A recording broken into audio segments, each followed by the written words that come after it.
My name is Patrick Gage Kelley, and I'm a professor at the University of New Mexico. The research I'm presenting today is understanding privacy through design. And so I'm talking about 3 projects that I've done over the last decade. The first and oldest is looking at privacy policies and how people understand privacy policies. You've all seen the legal long documents, 15, 20 pages, and you don't want to read through that whole thing. And so we did some really early work to look at, can we design anything that's better? And the answer is yes. We can design all sorts of stuff that's better because privacy policies weren't designed with the user in mind. They weren't designed for someone to read them. It's been estimated that for you to actually read all of the privacy policies on all of the websites that you go to in the course of a year, it would take something like 2 weeks of your working time, which is a huge cost to American productivity and a huge cost to people, which is why they don't read privacy policies.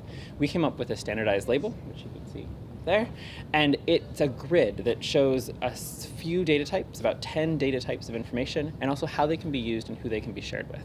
That allows people to understand very simply how their policy and how their data will be used.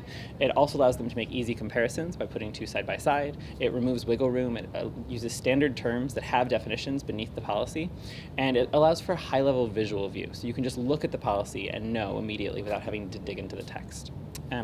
While we think our design is great, it hasn't been widely adopted, and so I've moved on to other topics where I might be able to have more impact. One of those, the second project on the poster, is Android permissions.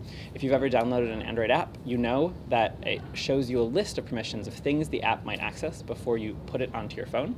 We looked at how people made those decisions, and so we were trying to understand how and why people actually put apps onto their phones. We found that privacy was only the 8th most important factor, and we found that by moving the privacy display up earlier into the process and by changing the design of it, we could actually improve about 13% of people's privacy decision making.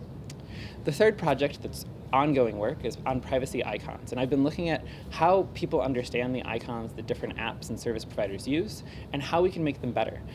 Right now, there's many icons, dozens or hundreds that consumers might have to recognize. They don't recognize most of them, and so right now, icons are just making a complicated system more complex, and we really don't want that. We really want focused education around a small number of icons, and that's the path forward.